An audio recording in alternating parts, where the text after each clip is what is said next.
Welcome to episode 357 of In Touch by iOS, the show that talks about iPhone, iPad, Apple Watch, Apple TV, Vision Pro, Mac, and related technologies. I'm your host, Dave Ginsburg, and he's back. It's been too long. Ben Rathik, I'm so glad you're back on the show. Welcome. How you doing? Guess who's back? Back again. If I sing anymore, we'll get sued. I don't know if that was a catchy tune, but Yeah. so But glad it is great to be made back. it. Yeah. It is great to be able to actually be downstairs and not in a great amount of pain. Good. For those who don't know, I was not stuck in North Korea or somewhere. I ended up hurting my shoulder, and then 8 days later, after I got released from PT from that, I ended up hurting my knee. And since my little office setup here is downstairs, that created a little bit of problem with being on podcasts. And we're glad you're healing and you made it down to the basement to come talk to us today. I really appreciate you being here. Almost appreciate being here is Eric Bolden. How you doing, Eric? Great. We're gonna make you a regular now. How you doing? I'm glad you're here. Oh yeah, it's good to be here. It's been a fun week. It has lots of stuff to talk about. And Marty Gensia, it's always a pleasure having you here. How you doing? I'm glad you're here. It's a great time of the week for me because I just gave my first final exam, and that means it's the end of the semester, and that means, and we had our last faculty meeting until the fall. I am joy, nice. happy, joy. I bet. And certainly last but not least, Jeff Gammon's back. How you doing, Jeff? I'm doing all right. And my shoulders, knees, exam plans, and crap. I had something for you, Eric, also, and I completely forgot what it was. I'm sorry. It's been a long week. But yes. I'm happy to be here, and I apologize for ruining my first joke after getting back. No. You didn't get a hand palm yet, so you might get one later. Well, the night is young. Yes. What? A what? A face palm. Yeah, face palm. I guess I'm hand palm. Face palm. What am I thinking? Anyway, a hand palm is like this. Yeah. Oh, wait, that's a clap. Yeah. Oh, my gosh. And I want to go ahead and move on here. So let's go talk about what we're going to be chatting about this week. As always, it always happens when Apple has its quarterly results. It happens on the day of us recording. And we're going to talk and discuss that a little bit. And I got a couple shout outs of folks I want to call out to I was attending, as well as our normal stuff, In Touch with Vision Pro, In Touch with Mac, and all the other fun stuff. So, but before we get started here, I want to give a shout out to the Naples Mac user group. They were very, very cordial and inviting me to speak at their Mac user group this past Wednesday as we record this. And I talked about iPhone 16e and all the benefits of that iPhone, as well as gave them some good Vision Pro insights, and may have sold a couple. Who knows? Some people got excited, but a shout out for Sheeta and for Eckert for inviting me and being part of the great group. And you got to go check them out. We have the link in the show notes, and you might even want to join the groups. They have some amazing meetings every month and workshops and all kinds of fun stuff. So check them out. Thanks to everybody at the Naples Mac user group. I really appreciate you inviting me and including me as a presenter this week. So let's go ahead and just jump right into the quarterly results.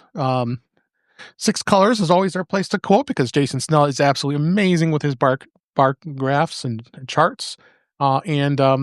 It's his headline this time around is "Beware of the tariffs" inside Apple's latest financial results. So, kind of a summary of what actually happened. The financial highlights: revenue was up $95.4 billion, up 5% year over year. Can't complain about that, I don't think. Earnings per share was a 165, which is an 8% increase over the previous year. They have an operating cash flow of $24 billion. Boy, you can't complain about that.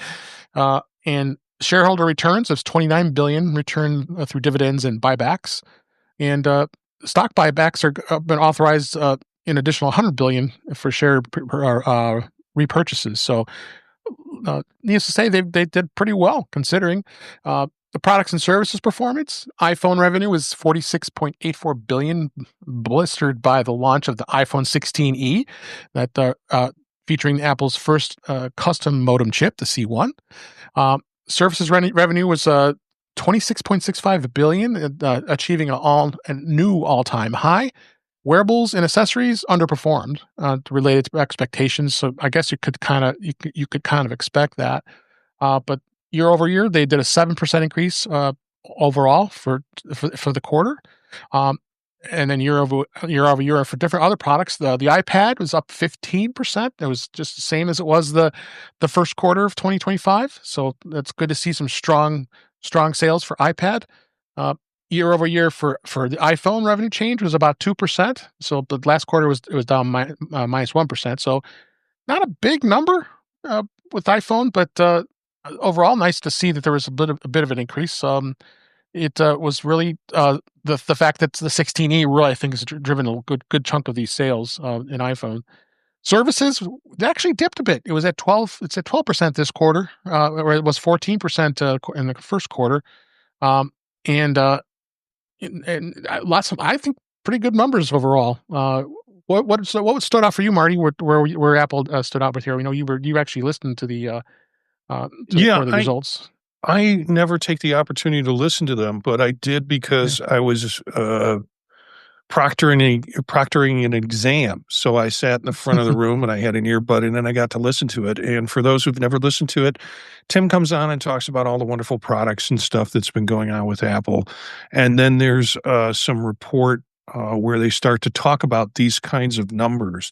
And apparently they put a report out like an hour before, and that's where I went to first to kind of look at it. The number that sticks out in my head was 900 million is going to be the cost of the tariffs in like June or something. And they don't want to project anything other than that because they have some things they do in June that are that's going to be costly for them. And on top of that, the tariffs are going to be impacted on by that amount. And I thought, wow. Just really, really surprising. But the sense I got from the types of questions they asked, they also asked about Apple Intelligence. Yeah. And Tim's general response about Apple Intelligence was, hey, it's not ready yet. It's not up to our standards. We want to get it up to our standards. That's going to take more time. There wasn't an apology. There wasn't a oops, we shouldn't have done this last year. That was the statement I heard from him twice. Once when he was describing Apple Intelligence, and the second time when somebody asked him about Apple Intelligence. It's not to the standard that we want it to be. It will take time. So those were the walkaways for me from it. And I'll keep my eye on the next time. Curious to listen to these when they come out. I have to say before I get to the rest of the panel here is that I think that's a fair statement from Tim Cook. I mean, for the fact that it's being open and honest and not having to apologize. I mean, why apologize? The press has been all over this for months and months about this, and understandably, because they did a bit of an epic fail. Then you start hearing rumors about the management changes and people moving around and all that stuff.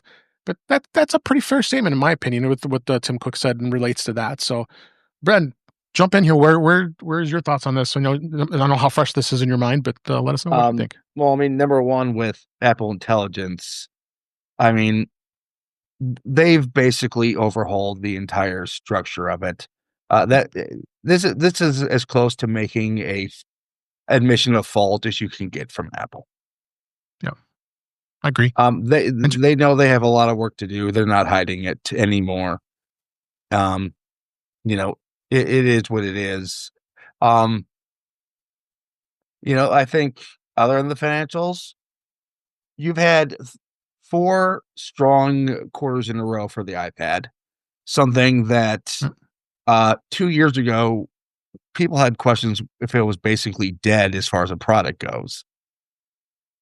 And then you have the real moneymaker for Apple these days, which is services, which is giving a very consistent 12 to 14% increase year over year on something that is has a lot less of an investment than the hardware. So that's where you're going to be seeing Apple's focus and revenue going forward. All right. Jeff, you've listened to this fresh as I described it. Where's your thoughts on this first impression? Okay. Well, first, a disclaimer. I have been so busy with other things outside of our tech bubble. I did not know Apple had their earnings report until you announced that we were talking about it. So, yeah. Oh, I didn't know there was a earnings report until I saw it mentioned in a little story we're going to be talking about later. Yep. Oh, well, see, you're not that much far ahead of me, Ben. Yeah. Okay. So here's my thoughts as I just scan over the charts and stuff in the 6 colors piece. iPhone sales are flat. Yeah. And they have been for a while now. Is that a bad thing? I don't think so, because they sell a metric buttload of iPhones every quarter. They do. So not having a lot of growth for a window of time isn't necessarily an indication that Apple's sitting on a dead product now. You have a lot of people that are replacing iPhones that are a little bit older, and that's great. And you have some people that are leaving to go to Android, some people that are leaving Android to come to iPhone. And so if we saw consistent quarters of declining sales, then maybe we'd be having a different conversation. But that would also lead us to the services conversation. And Tim Cook has been very savvy, and he along with the other executives have been planning for the day when the iPhone is not Apple's bread and butter. And that's super smart. And it's clear that that services is going to be the bread and butter that takes over from iPhone. So seeing this consistent year over year increase, it's a steady thing. We're not watching that like crazy sharp increase. I prefer seeing this type of growth for what Apple's doing in services as opposed to the sharp increase, because I think this is going to stay more stable over time. Let them just keep slowly increasing, but 14% year over year, or in this case, 12%. I mean, that's still pretty significant. Then, okay, so we should talk about the tariffs. Apple is very, very intentional about what they talk about, more so in an earnings report. So when they give you guidance for the coming quarter, there's a really good reason for why they're telling you exactly what they are. And so letting everyone know this is the impact tariffs are going to have right up front says that this is a very real issue that Apple's having to deal with. And they already know what impact it's going to have on the bottom line. Now investors can bake that into their projections and buy and sell plans. And how about that iPad? Yeah, like Ben said, that's a product that not that long ago people were questioning if it was even really still a viable product, and we're seeing increases in sales.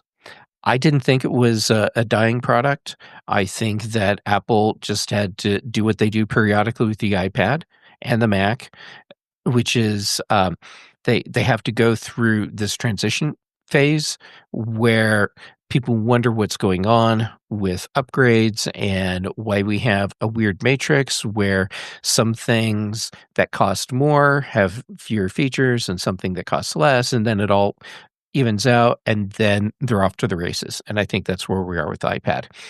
Yep. And they talked about the U.S. investment thing. Marty, Yeah. I'm assuming since you got to listen to this, and I agree with you because I had to listen to these all the time for years.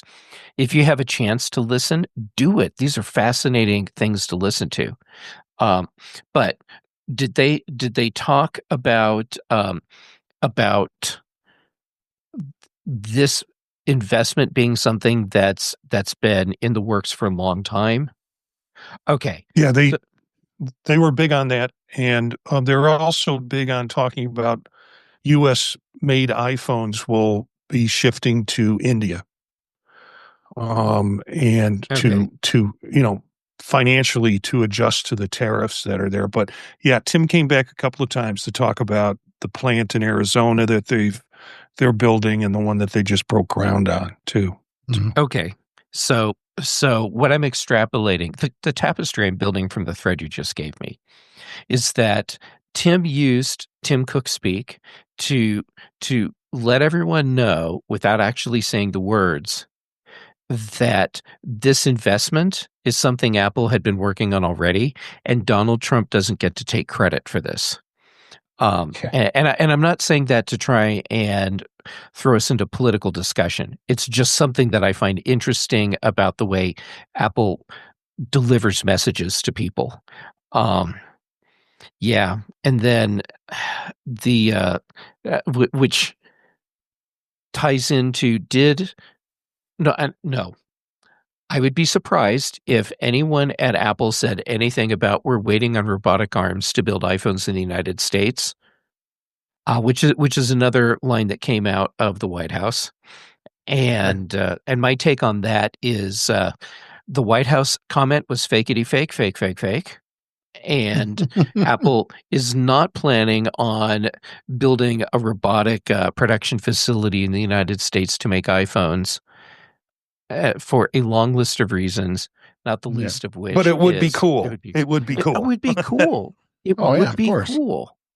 Yeah, Yeah. R2D, like a whole line of R2D2s just building all these phones, and with the C3PO supervisor walking through the facility with his robotic panties in a bunch because the iPhones aren't being made fast enough. Yes, That's I'm now picturing Bender being a supervisor on the iPhone line. Oh, I want that iPhone. Yeah. All right, let's. I'm going on break. Make some iPhones. And Dave, I spoke way too long about all of this. No, you didn't. I apologize for that. That's good. Imagine how much more I would have had to say if I had been aware that this had happened today before you started talking about it on the show. Well, let's bring Eric in here as the last word on this. So what's your thoughts on this? All these announcements. I was kind of interested in the wearable items. I forgot to mention that. So, it was a drop, but then there wasn't really anything new and expensive that anyone was purchasing. So I think that is a category that at some point we'll see a change in it. I think Jeff's right, services, that's big, and it's a nice way to sort of adjust for everything else, for differences in quarters and products that are ready. Services is the one category that works whether it's a new product or a used product. Yep. So you can increase sales in services even if somebody's buying something older, which you then don't have to import. You don't have the tariff problem, but you still can sell the services part. And the wearables I'm kind of excited about. I'm just not sure how many quarters we're going to have to wait before we see things there. But watches, I think we'll see changes first. Let's hope. AirPods maybe too. They're talking Yeah, about AirPods. Yes, New version of the AirPods. Yep. You go back at least was that 4, 5, 6, 7, almost 8 quarters prior to this have all had drops. 5% was kind of in the middle between the rest of them, about 2%. You haven't seen a big major drop until it was around Q4 of 2023 at 10%. But you're looking at big numbers back in 2022, up 36%, and the numbers were going like gangbusters. But I think you're right. You're right, Eric. I mean, I think the Apple Watch sales have kind of just flattened out. I mean, there's not a lot of excitement about it. You got the Series 10. I didn't upgrade to the Series 10 because I want the blood oxygen availability, and I'll talk about my experience with my Apple Watch later. But I want to keep that. So we'll see what they'll with Apple Watch 11 comes up with. But I really want to have that because that's kind of a nice thing to have and be able to measure it that quickly. And it's a shame that people who are buying the newer watches in the U.S. anyway, you're not getting that. So I just want to make sure I didn't mention what the actual the wearables was. It was down 5%. And I think they did say a lot of times it's been a rough time right now. They haven't really come up with anything exciting. You have the Watch Ultra 2 is still out. The 3 will probably be coming out this coming year. And then we would expect the Apple Watch 11 would probably come out too. One thing I also want to make sure I mention is the Mac. The Mac over the revenue was up as well. It was up 7%. So it shows some pretty good numbers there. And there was no doubt that what brought those sales up is the M4 MacBook Air, because that's an amazing machine. I'm happy with my M3 MacBook Air, and between the M3 and the M4, there are just subtle differences. So I'm not going to be upgrading for a while for that machine, and that's my secondary machine. So I think Mac's going to continue to stay strong in that area too. But overall, the numbers look good. I mean, maybe I'm being overly confident and positive, but I think the bottom line is I think Apple Intelligence has, like you said, Marty, that Tim Cook was really open and honest about it and didn't have to be apologetic about it because it is what it is. We know us as Apple fans here. We know that Apple wants to have everything perfect, and if it's not perfect the way they think it's perfect, then it's going to be delayed. Yeah, granted, they did overpromise and underdelivered. We know that, but the fact of the matter is, it's something that takes time. ChatGPT had its rough times. Google's Gemini, what did they call it before that? I don't remember. They have their struggles. And Microsoft's Copilot in AI, and that the good thing is with AI in itself is the fact that they're using ChatGPT for a lot of their engines with Apple Intelligence. Going to ask you, do you want to go out to ChatGPT to use this? I know Google's trying to get in that door too with Apple with the Gemini. They're in the browser market with them, and the search engine is prominent on an iPhone. But so I think there's some great future with AI. It's just again, I'm a fanboy. We all are here, but let's see what happens the next quarter and see where Apple ends up, because it's the battle with Apple Intelligence and the S Lady. It's just getting those both to work really well. I mean, it'll be a great experience. So, anything else you guys want to add before I move on? We could probably talk about this for an hour by itself. I'm trying to think of the drop off in things like wearables. And if I'm a consumer and I'm out to purchase something, I'm going to get a computer or an iPad first. Okay. Or an iPhone. First, I'll get the phone, then the computer, and then maybe an iPad. Further down the chain of my purchasing, if I'm an average consumer, is going to be a new watch or a watch altogether. They did mention there were quite a few first-time watch buyers. Tim made a point to say that. But most people don't replace their watches every time a new one comes out. And so I think that's further down the food chain, which is why we're seeing sort of a regular 5% under or whatever in terms of wearables, unless a new product line comes out. Yeah. But you're right. The Apple Watch, we need some excitement with it. I mean, they got to come up with something exciting. I mean, obviously they're looking at other things. Like I know the glucose is a long way away, and potentially maybe the blood pressure monitoring could be here soon. We don't know yet.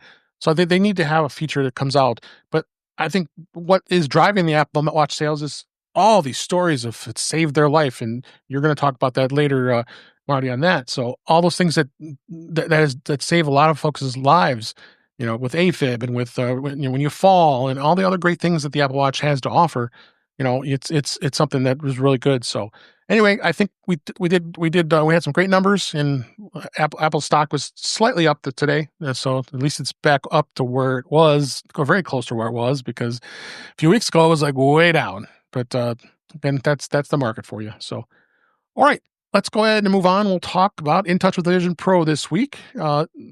Apple did release the beta 4 of the Vision OS, and most likely on all of these betas is probably just some bug fixes and stabilizing performances.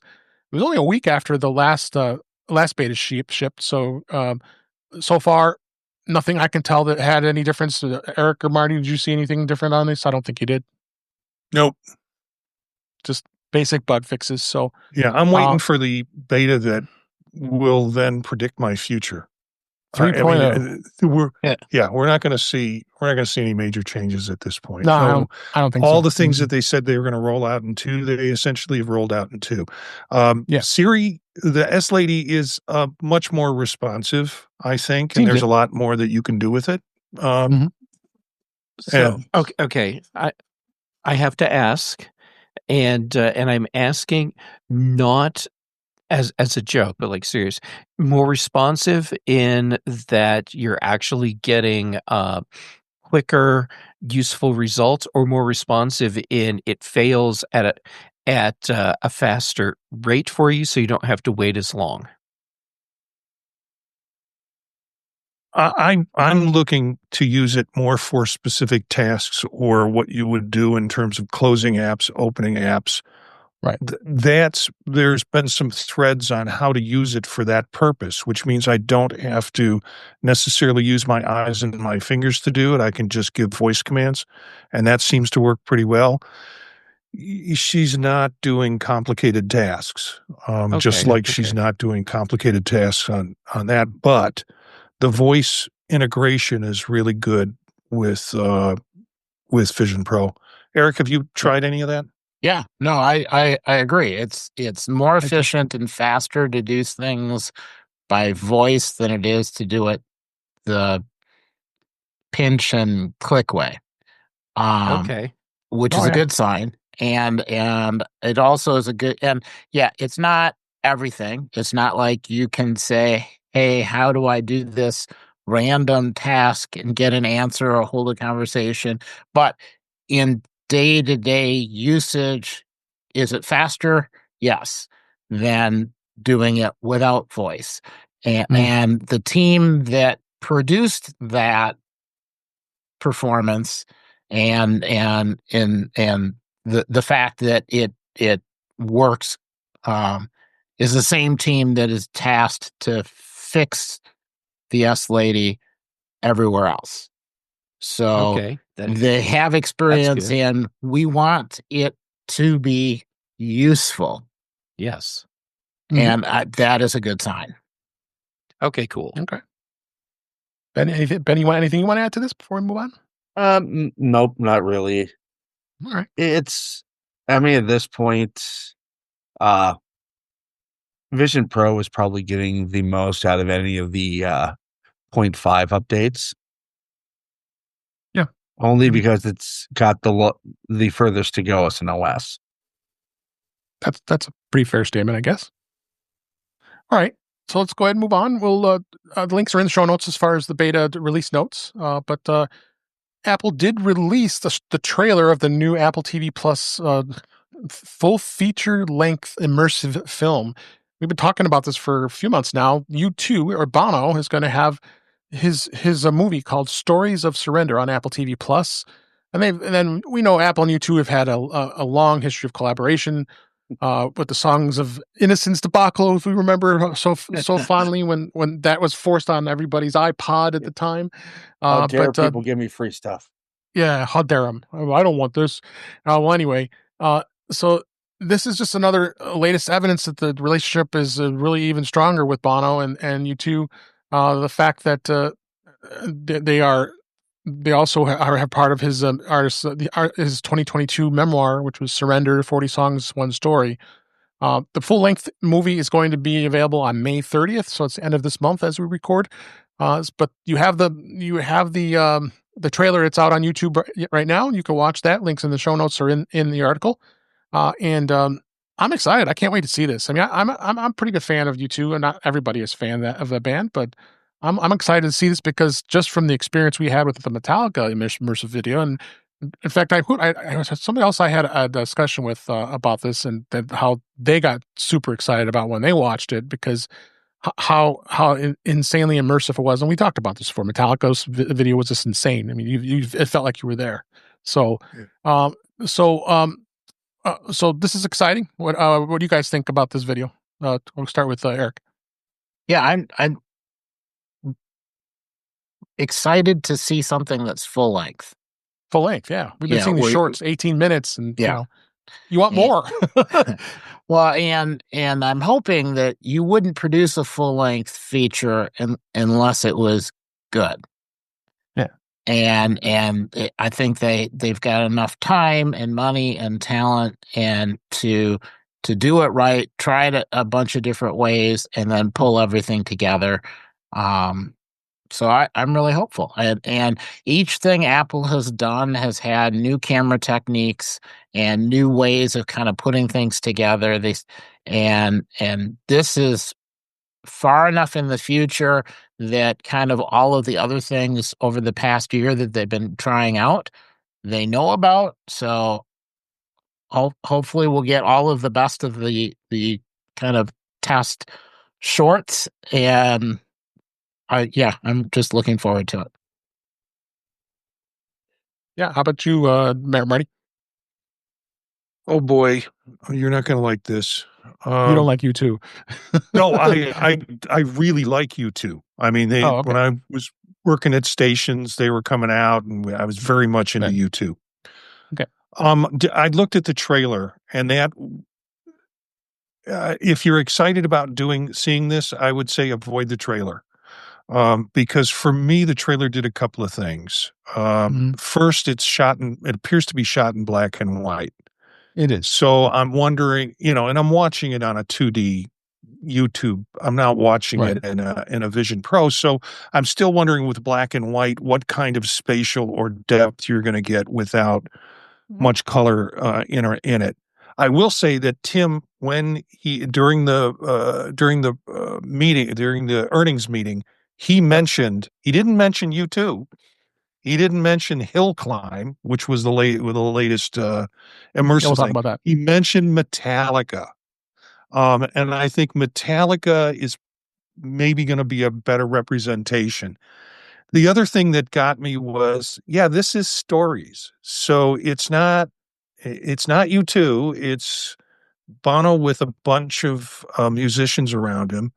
And he's kind of leaning into the microphone and going, well, let me tell you about my mother and her father. And when they met together, it was the first time.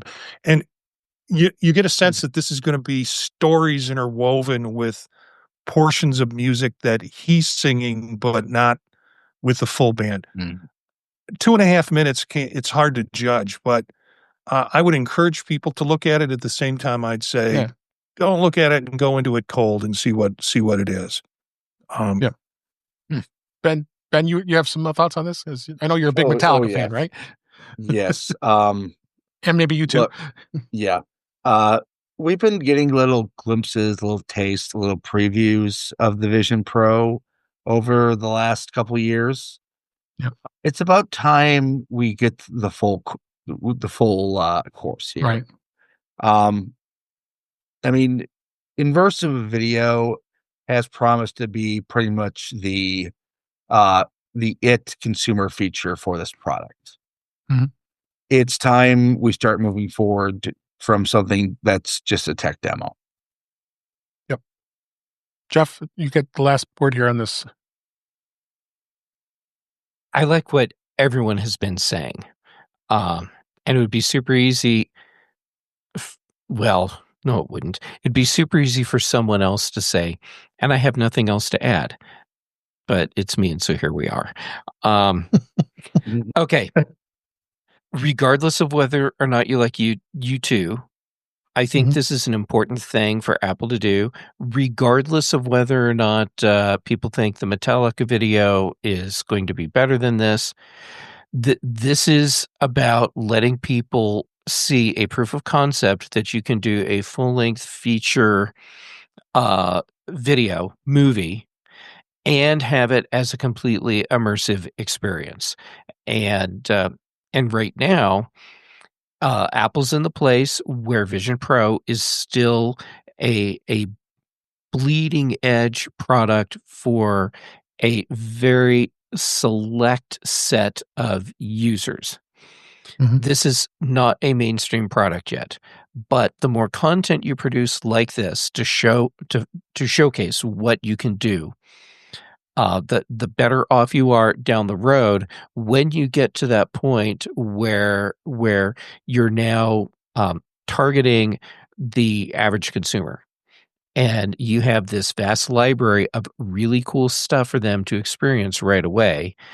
And like Ben said, the entertainment aspect is, I'm totally paraphrasing you, Ben, is going to be a core part of the consumer use experience. And that's totally okay. You can have this as a product that caters to professional users and casual entertainment users, and get this content out there so that it's ready when people are ready to start watching, and so that you can show the other content creators, movie studios, whoever, these are the kinds of things you can do. So Apple needs to continue investing in stuff like this, and I'm hoping this is not the last of their feature-length experiments. Marty, I think that your concern about depth isn't necessarily one that you need to be wailing and gnashing teeth over. You can do incredible things with depth and black and white, and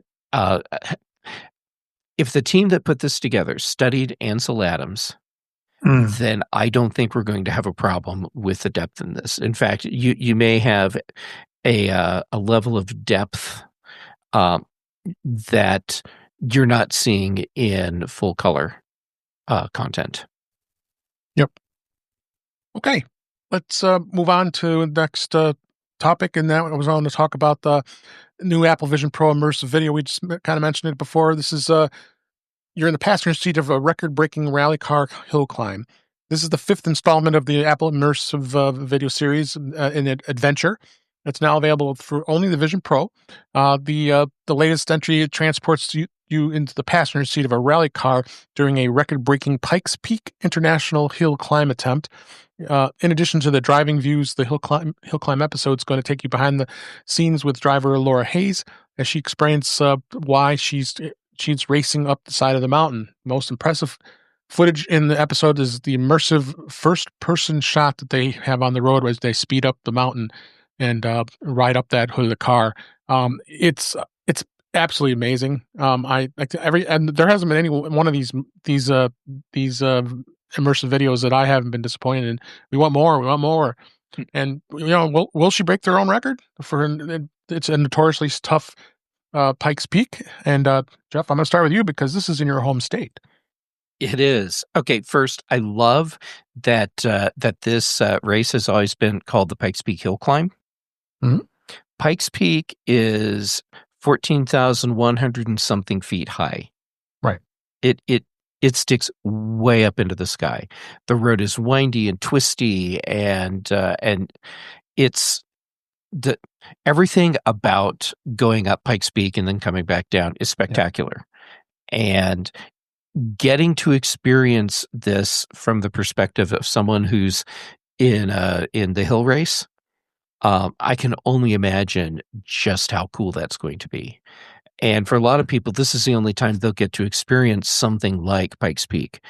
I have done Pikes Peak as a hiker more than once, and that kind of freaks people out when you come up on top.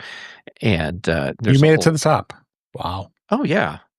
I've been on top of Pikes Peak more than once on Nice. foot, and in car many times.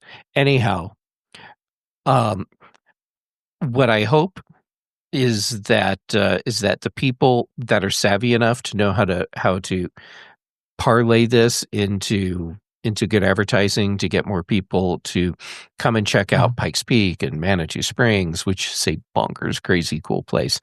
And Colorado Springs, that whole area. Yeah, that's great. And I love stuff like this. So, oh,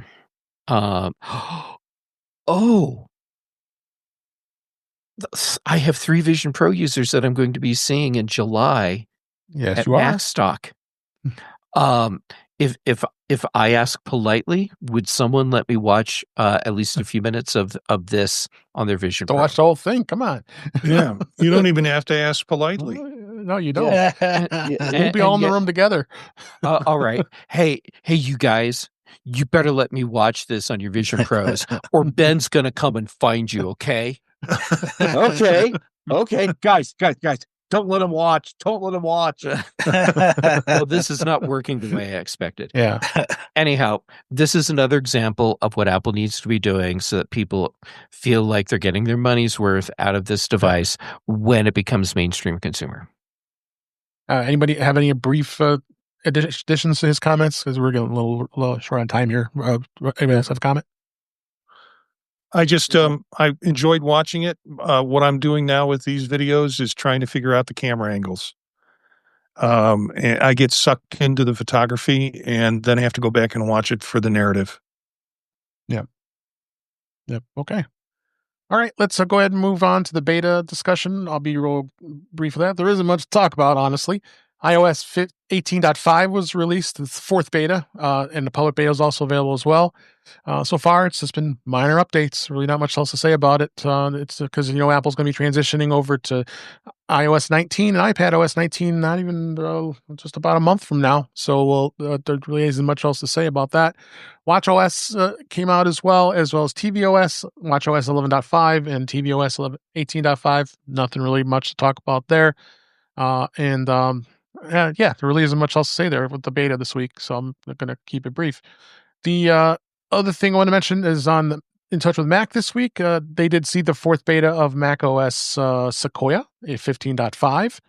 Again, not much. It's winding down because, macOS 16 is going to be transitioning over pretty soon here, so not much else to say. Just you'll be updating it. Probably bug fixes and such, so really not much else to say there. One thing I wanted to mention here real quick, because I thought this was interesting, this is a Mac-related discussion, is Firefox. I like Firefox browser. It's the browser I use all the time. This week, Mozilla actually recently updated the Firefox browser to add support for tab groups. It's a feature that Firefox users have been wanting for years. And then according to Mozilla, tab groups have been the most requested idea on the Mozilla Connect community platform. It's going back to 2022. So basically what's going to do is with the tab group implementation, you're going to have users be able to drag and drop tabs and then have them organized into groups. And then you can label them for name and color and with groups. So it might be any way to do that. So this is Firefox version 137. Safari already had supported tab groups with the option to save a number of those browser tabs, but the tabs into a tab group can be revised later. So I might got to start using this. I have not even tried this yet since this was announced. Any Firefox users here besides me? Okay. So we can for many, many, many years. No, I enjoy Firefox. I still continue to use it. So I don't know if I dare go talk about this story, but I'm going to anyway. Epic Games claimed victory as Apple has sanctioned for defying court order over App Store rules. The latest twist in the long-running battle between Apple and the Epic Games has delivered a major blow to the company's App Store operation. The ruling issued Tuesday was it was found that Apple's was a willful violation of the 2021 injunction that designed to stop the company's anti-competitive App Store practices. According to this 80-page order, Apple's thwarted the injunction's goals, imposing the new fees and obstacles that continue to stifle competition. And it can go on to say that this has been an ongoing saga. We've talking about Epic Games all time. And Ben, you brought this to our attention this week in social media. So why don't you go ahead and just kind of tell us briefly what's been going on with this? Yeah, I will start by saying this. Epic Games and Fortnite are the least interesting and least important part of the story. Okay. Um, Good point. I'll say this. Well, Apple knows exactly how far it can take the judge because the judge is now referring Apple and one of its VPs for criminal contempt charges, possible perjury. Pretty much, you have Tim and outgoing CFO Luca Maestri. Yes, I can't I've got talk your today. back. Yeah, looking like villains in this. Phil Schiller, who has been dragged through the mud over the App Store how many years, is now looking like a folk hero to developers. I mean, despite, if you take away the injunction, which is Apple is going to appeal, and B, takes a lot of control out of its own hands. This is about as bad of optics for Cupertino as you can get. This was a major miscalculation from the company. Yeah. Anybody else want to add anything to this? I know it's not too much. None of us are really gamers. Ben's more of a gamer than we are. Any thoughts on this, Marty? I listened to macOS Ken this morning, and he, because I saw Ben had posted the article, and I thought, okay, and then I saw that you had it as part of it, but I hadn't gotten to read it yet, and I listened to macOS Ken, and it's like, ooh, this is bad. It's not just Epic Games going, nah, nah, nah, nah, nah, nah. It is bad. It's bad optics, and probably going to cost them a lot of money and a lot of legal stuff. Yeah, that might be a fair statement. Eric or Jeff, did you want anything before we move on? I will be quick. First, talk about burying the lead. Yep, Ben, you nailed it. The whole Epic thing, that's not even a side story in what's going on here.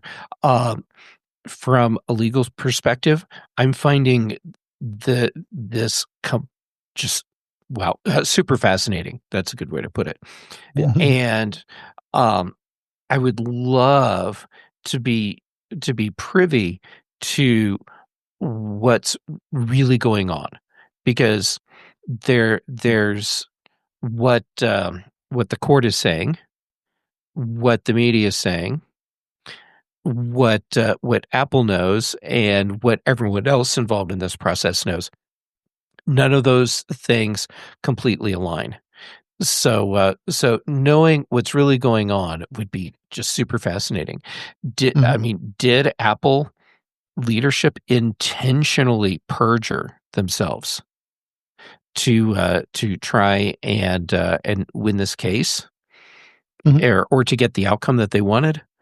And if that's the case, someone made some really bad decisions here.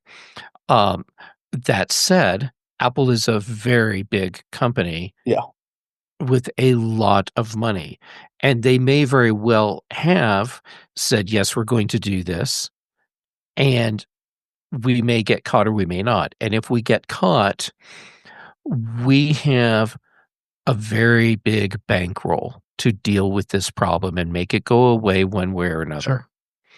So, now that I know this is playing out, that's how busy I've been. This is the first time I've heard of this. To be fair, this came out last night. Yeah. Oh, okay. Well, the details of the court order of all the things that Apple needs to do. When I was listening to that, and I probably should just get the court order and read about it. It is fundamentally going to change if they followed it to the T, fundamentally change the way in which things go through the App Store. And I have a hypothesis now. All right. okay. I've been waiting for one. Okay, so here we go. You get a hypothesis tonight. Marty, thank you for setting that up for me because I haven't read this order and I didn't know. If this fundamentally changes how Apple operates their App Store, then I could see Apple looking at this as a long tail strategy where they keep taking it farther through the court system to get to the outcome they want, and they may very well be prepared to try and get this all the way to the Supreme Court.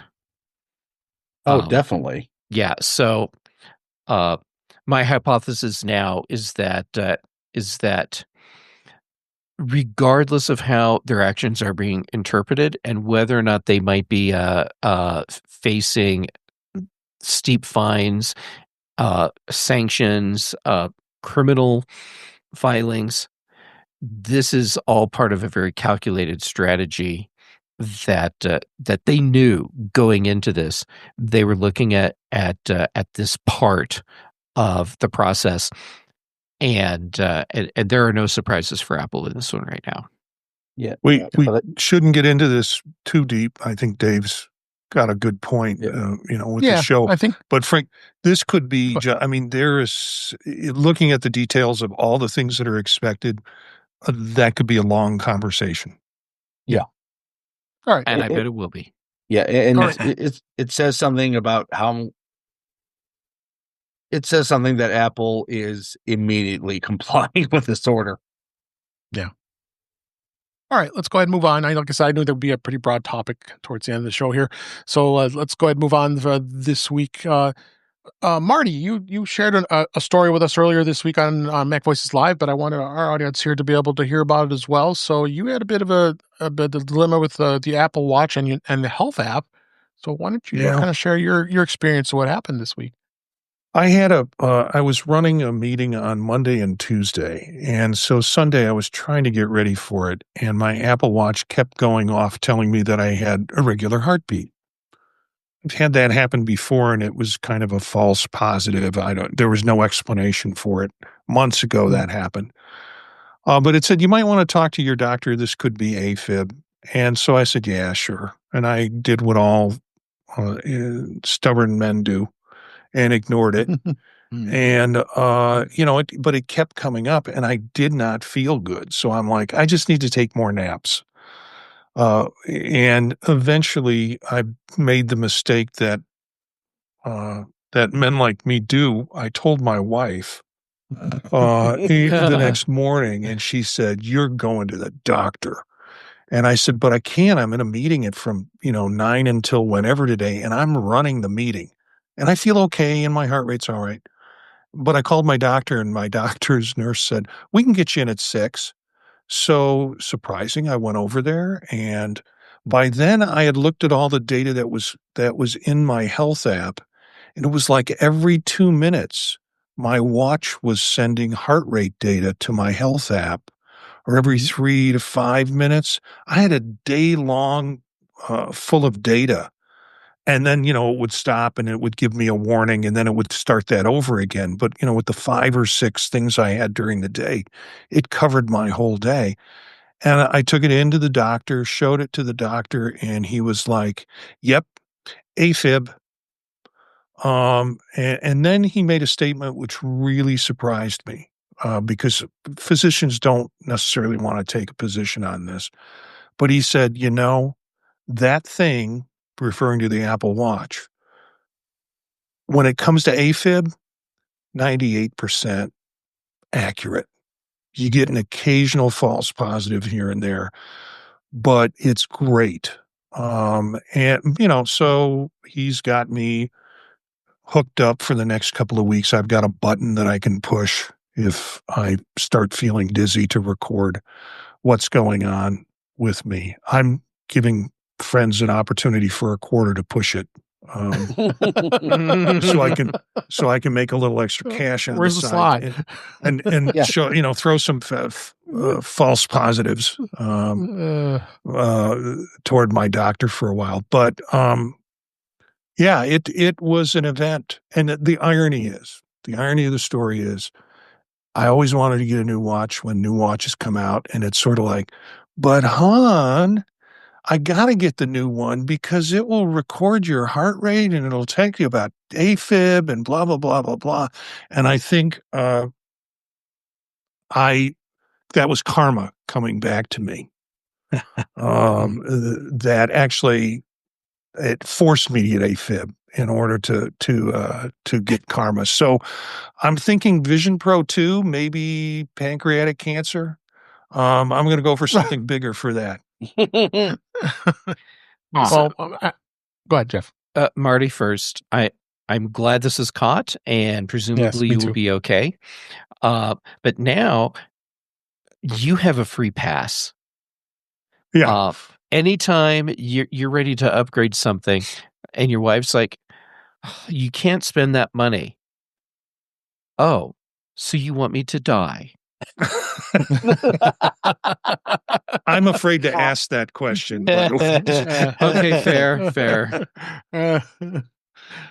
Well, we're glad it worked for you, and I'm super stoked that watch. Pretty much, I think it saved your life, honestly, because you could have let it go, and it could have gotten a lot worse. So that's great. That was a great story to sharing with us, and I'll appreciate it. So my story wasn't health related, but it was Apple Watch related. So I unfortunately had a bit of a fall about a week or two ago, and I went down and it completely scratched the heck out of my Apple Watch. Not that I should be more worried about my health and other things, but I did take care of that as well. So that's not part of this story. But so anytime you have Apple support, I've got Apple's text ready to go in here, instead of having to go into the support app and go through all the rigmarole. You just start sending them text messages, and then they eventually get you to a tech, and you get to describe all the stuff that's in there. So I did that and said, because there is a warranty with the Apple Care Plus on the Apple Watch that if it's physical damage, you have to pay something like $69, and then they would send you a new watch without the band, of course. So I went through the steps and had all that process go, and so because usually it's the screen is cracked or it's separating. In this case, it was really deep scratches. So I have Apple Care Plus on this for at least another 6 or 8 months because I bought the watch when the 9 first came out. So it's been a couple of years. So within a matter of about 15 or 20 minutes, they said, okay, we'll ship you another Apple Watch, and then you just put the old one into this box and ship it right back to us, and away you go.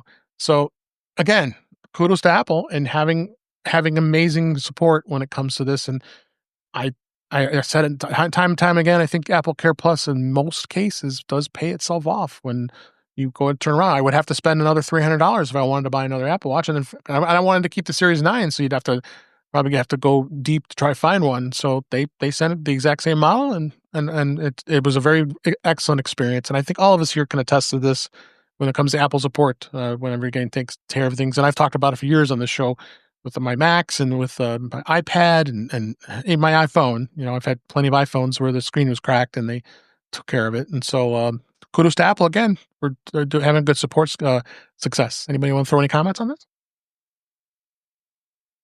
This is why you buy Apple Care. Yes, right indeed. There. Yep. Yes, indeed. Very much. So let's go ahead and go talk a bit about the news this week. Apple TV Plus here's everything that's becoming in May of this as we record this. Some kind of interesting shows here. One of them it's called Long Way Home. It's with Ewan McGregor and Charlie Boorman, and they gear up for their 4th Long Way adventure. This time through 17 European countries on crinkly old bikes. So it looks like kind of a cool movie. Check that one out. Murder Bot was based on Martha Wells' best-selling Hugo and the Nebula Award-winning book series Murder Bot. It's a sci-fi thriller comedy with self-hacking security construct with a horde by human emotion, yet drawn by the vulnerable clients. I don't know if there's any big names in this. I don't think there is. Stellan, or not Stellan, but one of the Skarsgårds is the main character. Mm-hmm. Okay. And a couple others. What was the other one? Deaf President Now. It counts the 8 days of historic protests held at Gulad University in 1988 when the school's board of trustees appointed a hearing president over a severely very qualified deaf candidate. And that I think I've known about the story because this kind of goes along with the Americans with Disabilities Act that was passed by President George H.W. Bush back in 88, 89. This looks like a cool little documentary. You can check this out. Always interesting to watch documentaries. Other one was Fountain of Youth. It follows two estranged siblings, John Krasinski and Academy Award winner Natalie Portman's in this one, who partner on a global heist to find the mythological Fountain of Youth. They must use their knowledge of history to follow clues and epic adventures that will change their lives and possibly lead to immortality. So then we talked about... I'm not convinced Natalie Portman didn't actually find it. Yeah. It's possible. It is possible. And we talked about Bono and that movie coming out on Apple TV Plus. Apple Vision Pro, I should say, on Apple TV Plus.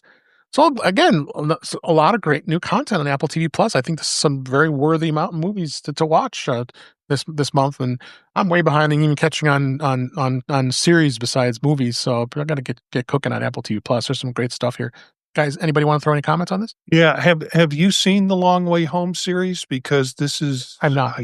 It's very cool.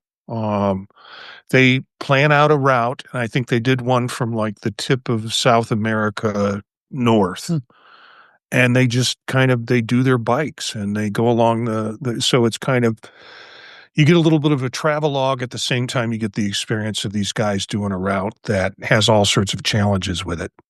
Yeah. No, this is some great content. I'm looking forward to finally get some time to go watch it. Like the other thing I call time. I have all this time to be able to watch things here. So, any other comments before we move on? Oh, I am really looking forward to Murderbot. Oh yeah. Okay. Oh yeah. Yep. Yeah, and since the author was heavily involved, it should be true to the book. So I think it will be very well done. Yep.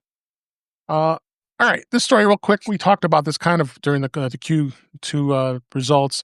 Tim Cook is excited as construction begins on the TSMC's third U.S. chip plant.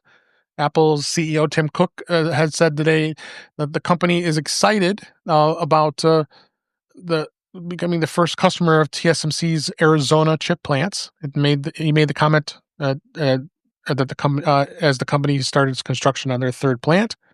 So we're gonna have some made in America chips, and the ground was broken for this U.S. chip plant. I can't say much more about it other than this. I guess it's a good thing. We're gonna see some American-made chips. It'd be pretty hard to sustain that as we've talked about. Where chips seem to be cheaper to produce in more Asia Pac countries as far as costs go. But with the whole tariff thing, I don't want to go down that road. But it's going to be tough. But good to see that they're going to see some chips that are going to actually be manufactured here in the U.S. Any thoughts on this? I mean, you're not going to be saying the high-end A series made at these plants, at least not for a while. Right. But getting these skills back in the hands of U.S. labor is definitely something that's going to be best for Apple in the long run. Yeah, for sure. Anybody else have comments on this? Yeah, I agree with Ben. The first plants, it was like products 4 to 5 years out. Chips are from back a ways, and this one is like 3 generations out. So it's progressing. It's getting better and better, and hopefully they'll keep going. Yep. Jeff, got something? I've spoken way too much tonight. I think Eric and Ben summarized my thoughts very eloquently. So thank you for that. All right. I'll go with that. Next story here. Apple launches a new snapshot webpage, your favorites at a glance. They announced this past week. That's a brand new page that highlights content from their popular music artists, actors, and athletes across three of its biggest services. The new snapshot on Apple page has a scrolling carousel of celebrities, including Billie Eilish, Taylor Swift, Sabrina Carpenter, Kendrick Lamar, Ariana Grande, Brad Pitt, Jennifer Aniston. I can go on and on with all these people that are on here, including Steph Curry, Serena Williams, and so many others. And it also has pages for the bands like Coldplay and BTS. Each page has some basic details about the person or band, and then it showcases some of the related content. It is still kind of a work in progress, and if you guys have gone to the site, the link's in the show notes here on this article, and it is kind of cool. But it has your favorites at a glance, and it just kind of scrolls. So I mean, I'm seeing like Maya Rudolph and Cardi B and Lionel Messi if you're an MLS fan, and you just can click any one of those and explore, and it brings you to that particular person. So I could just click Maya Rudolph, and it brought up a new release for a TV show and what she's on Apple TV and more on Apple TV Plus, and the podcasts that are related to, as well as Apple Music.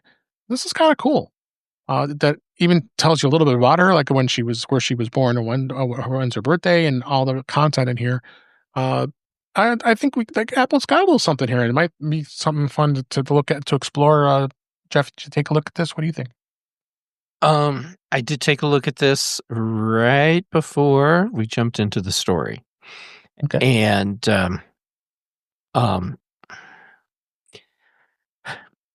all right, here's the deal. Apple has a long history of trying to find better ways to give us discoverability. And my first impression on this is, wow, Apple is doing something that helps us with discoverability. Mm. At the same time, I feel like this is incredibly hobbled, but I understand it's a work in progress.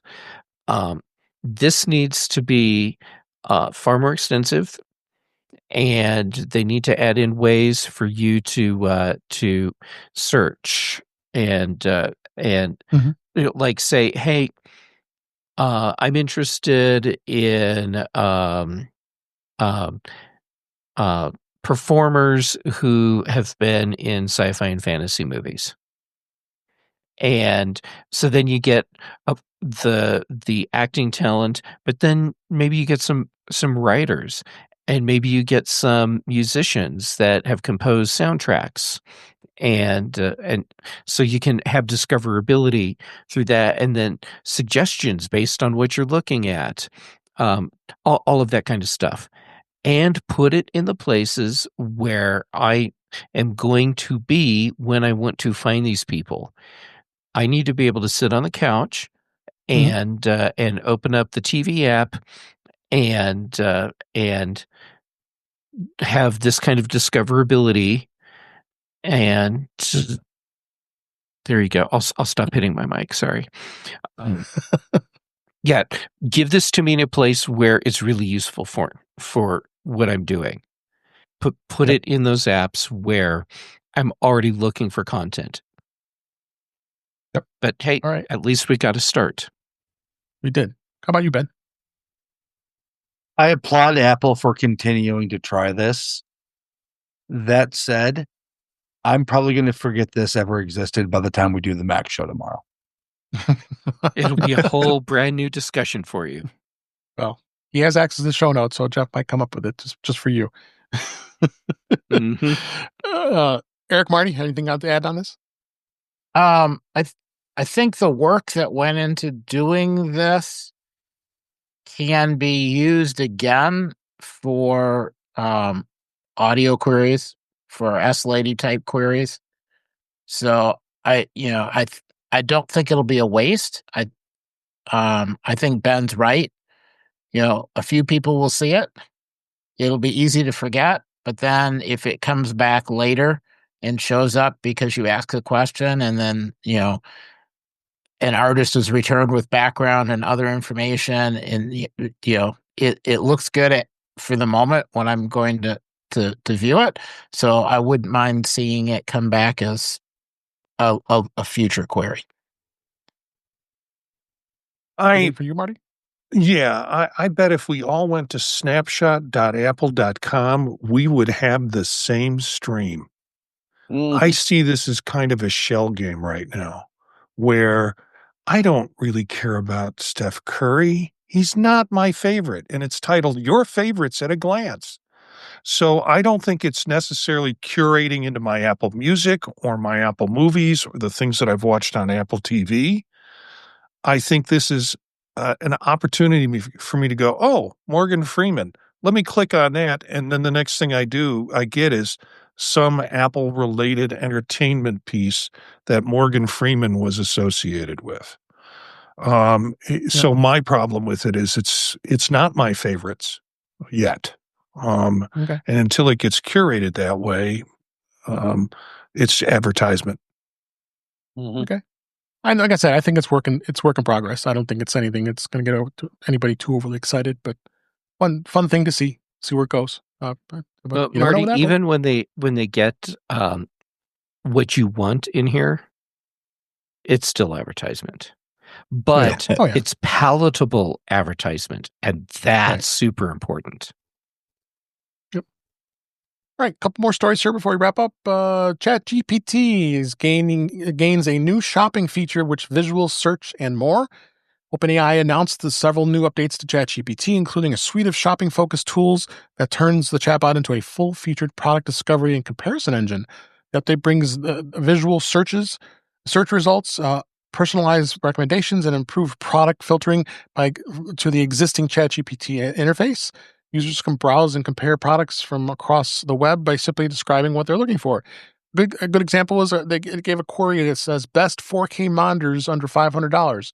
It now brings back a much cleaner, scrollable product and complete with images, star ratings, pricing, summarized, pulled from user reviews, and then topping on a product that brings up more details along with a direct link to the retailer's website to purchase.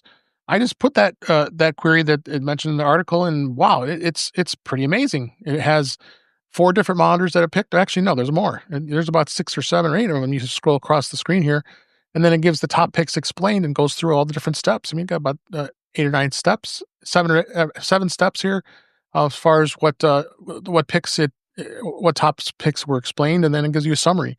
I think this is really cool, and I can see Apple could tap into this. Obviously, with Apple Intelligence linked with ChatGPT, could have something that would be of interest. But Marty, you being a ChatGPT aficionado, what do you think of this? I guess I'm still going to go to Amazon and search for the same thing. It's another resource to be able to do that. I'm not sure I use my intelligent engines for that purpose. My fear is that I'd start a conversation with ChatGPT, as my personal assistant, and then I'd get angry at it because it was being too nice to me. And the next thing, I would be getting ads for aromatherapy candles and yoga mats. Then there's that. It's just too much there. I'd like to keep my shopping separate from my research queries and my creative productivity.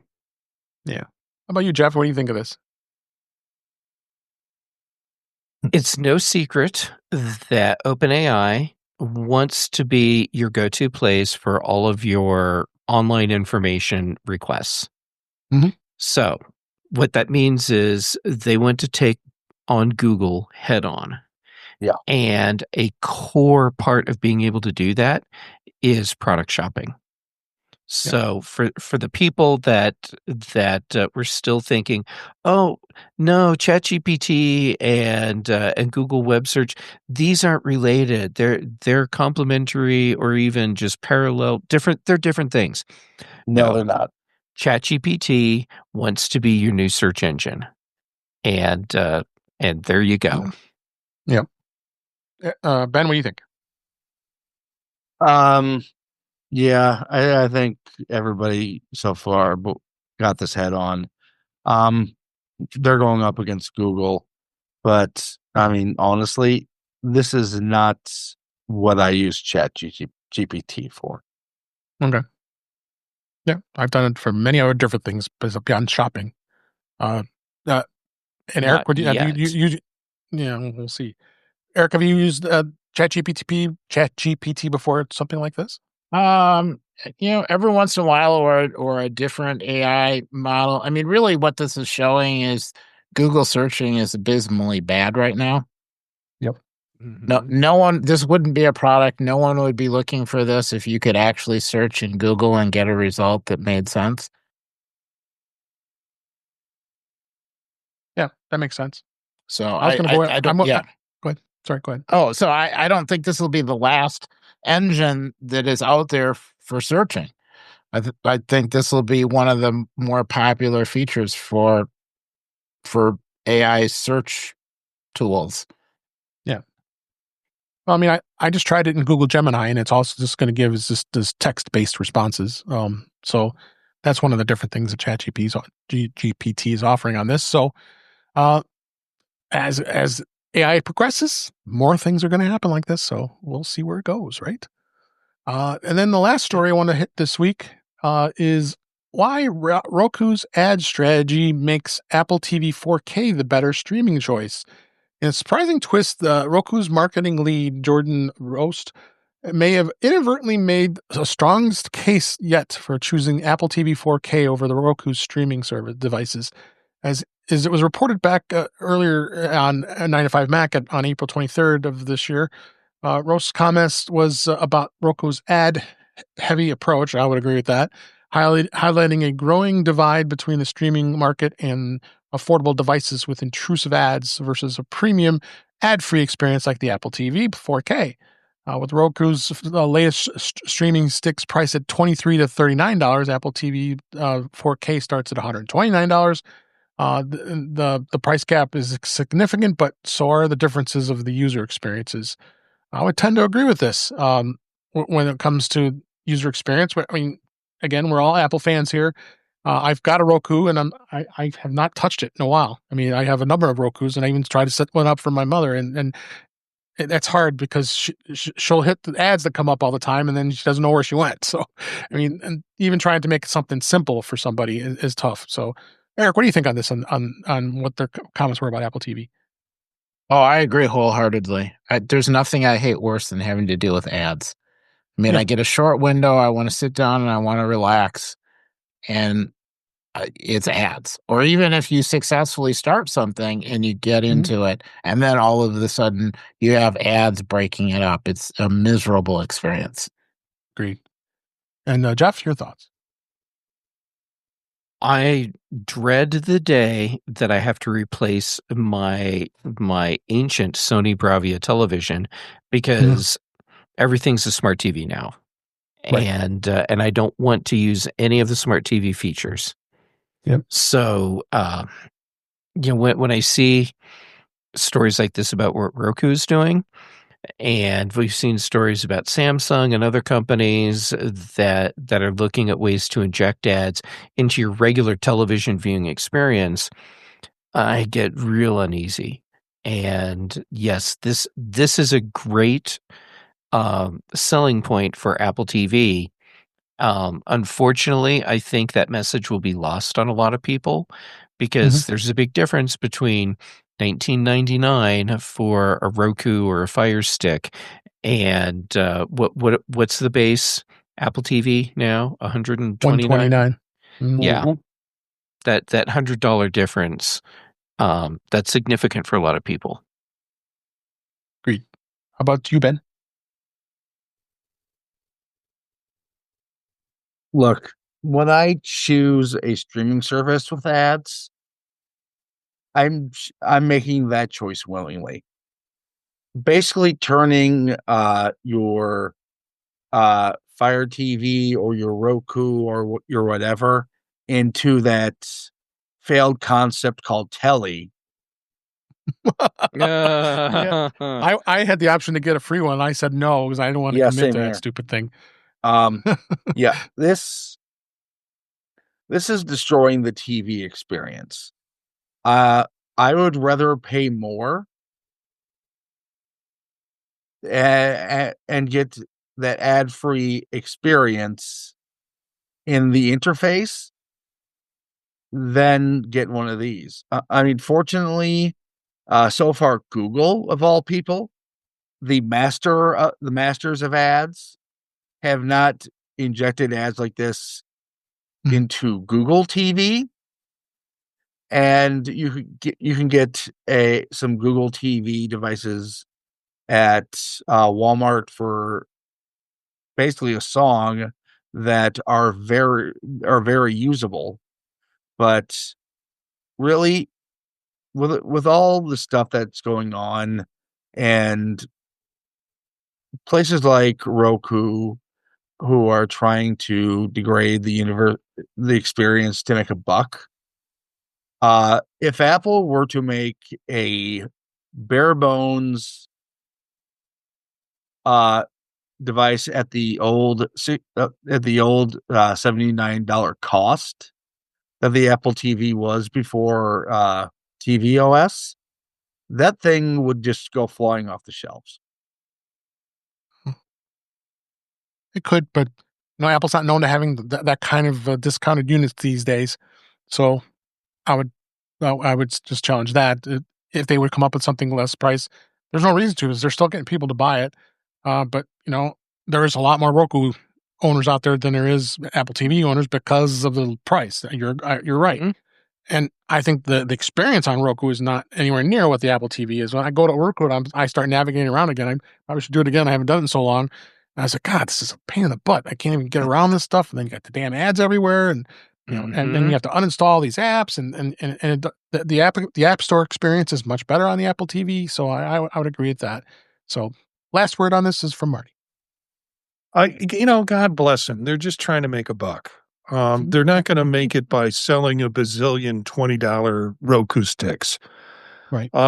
My thinking of this is there was a time generationally when we grew up and TV shows, as we called them, were 21 minutes long with 9 minutes of commercials interspersed throughout them.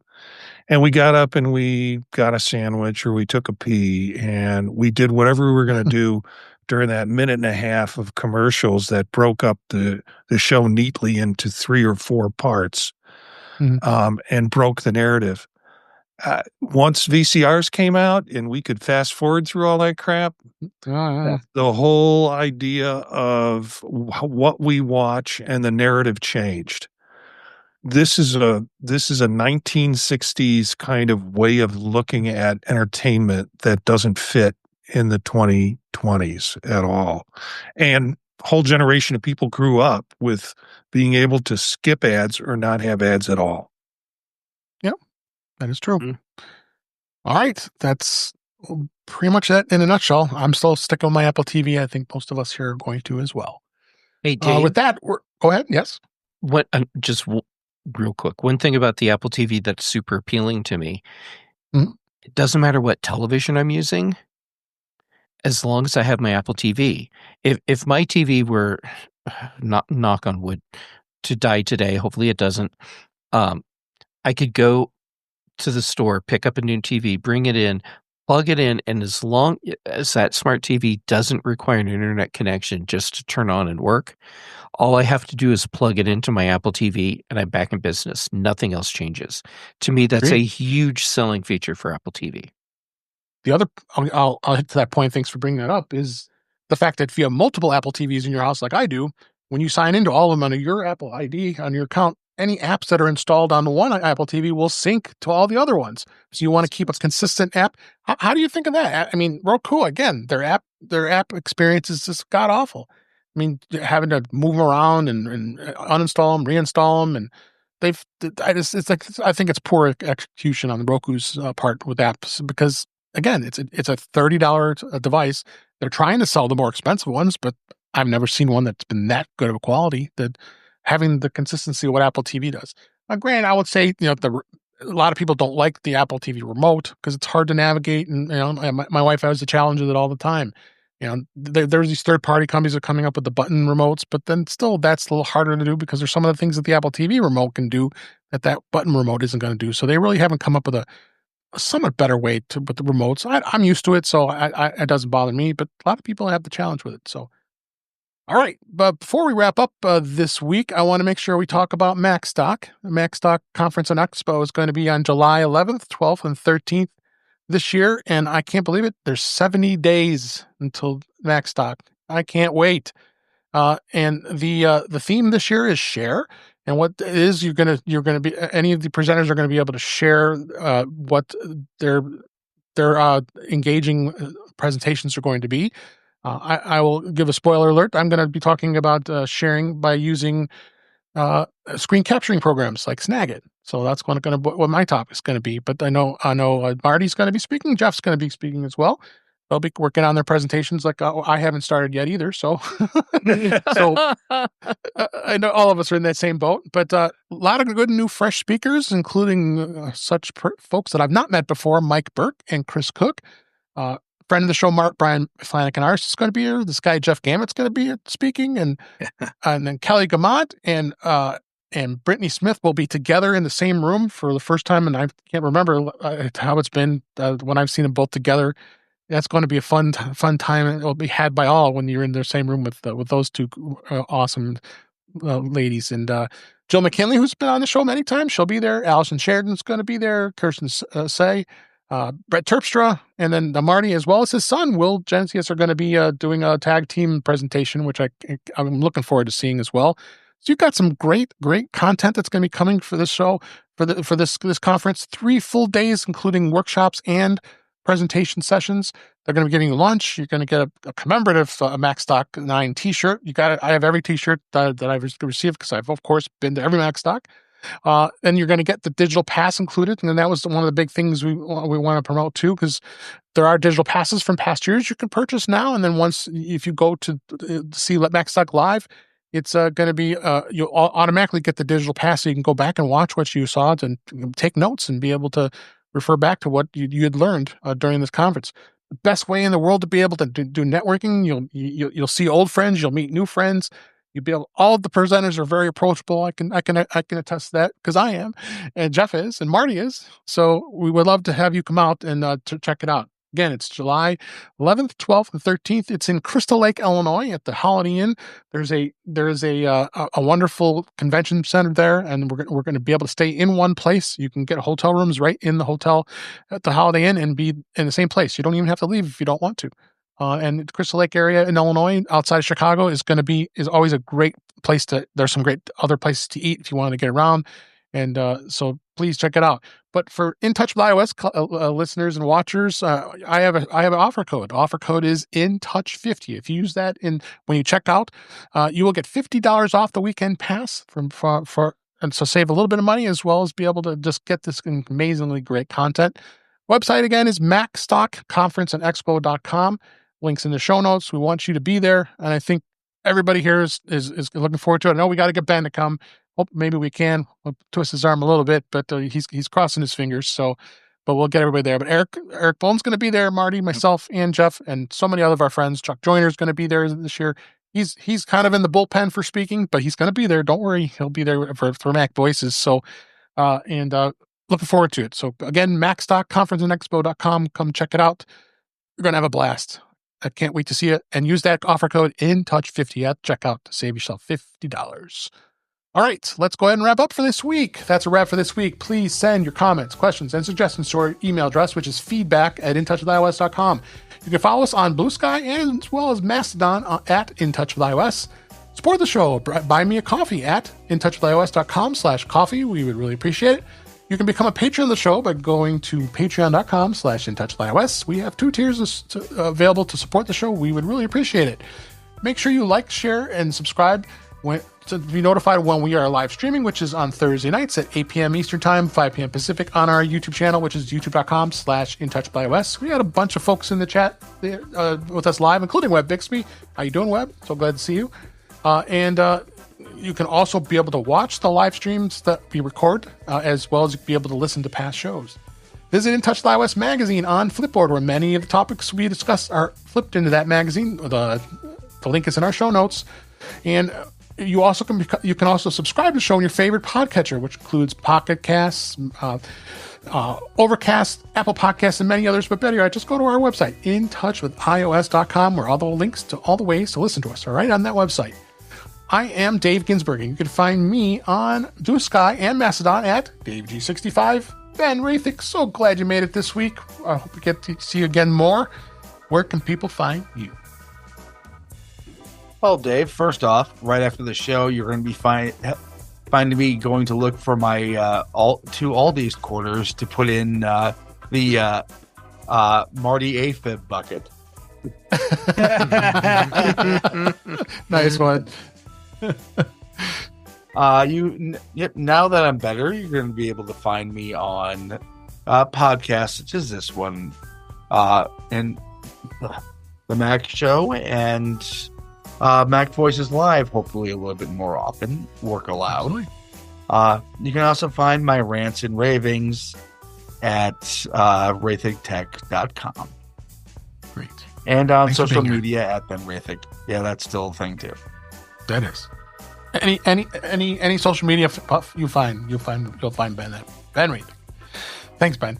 Eric Bolden, always a pleasure having you back on the show. Where can people find you? I can be found on Mastodon at EA Bolden at techhub.social, as well as BlueSky, also at EA Bolden. And then Mondays with Vision Profiles with Marty, and Tuesdays with Mac Voices, and occasionally here. Yeah. Absolutely. All right, there. Thanks for being here. Jeff Gamet, always a pleasure having you here, and love having you. And your insights are always a great thing. Where can people find you? Well, first, thank you for being so patient and tolerant and letting me come back week after week. I do appreciate that. So you can find me on social media, JGamet, on pretty much everything. I'm posting mostly right now on Mastodon, PixelFed, and BlueSky. And then for shows, Tuesdays on Chuck Joyner's Mac Voices Live, here on Thursdays for In Touch with iOS. Then on the British Tech Network, The Big Show and The Mac Show. Brian Chaffin and I do The Context Machine, and Patrice Brendamore and I do Retro Rewatch. Absolutely. Thanks, Jeff, for being here. Last but certainly not least, Marty Gencius. It's always a pleasure having you on the show, and your insights are just amazing as well. Where can people find you? You can find me at Gencius, Gencius, at mastodon.social. Also, Gencius at bluesky.com. Most of the stuff that I do you can find on the website. The podtalk.net includes shows like Vision Profiles with Eric on Monday night at 9 p.m. We stream. In fact, I stream all my shows, so you can kind of pick up on the schedule there at the podtalk.net. Tuesdays with Chuck on Mac Voices, Thursdays here, occasionally on the Mac Show on Fridays, and then a host of other shows that I'm producing, Gear Up and Go with my son, and that's turned out to be just a joy to be able to have him as on a podcast on a regular basis. The Old Mac Gang, I will be bringing, I think, the oldest person to MacStock, Gary, who is 87 years old. We're putting him in the back of the car and driving him over from Ohio, and he's excited to meet everybody. So, awesome. A bunch of other shows, thepodtalk.net. Excellent. Thanks, Marty. And thank all of you for listening, watching, being here in the live chat on youtube.com/intouchwithios, and supporting the show. We really appreciate it, and we know you enjoy it as well as we do. Until next time, thanks for listening, thanks for watching, and we'll talk again soon.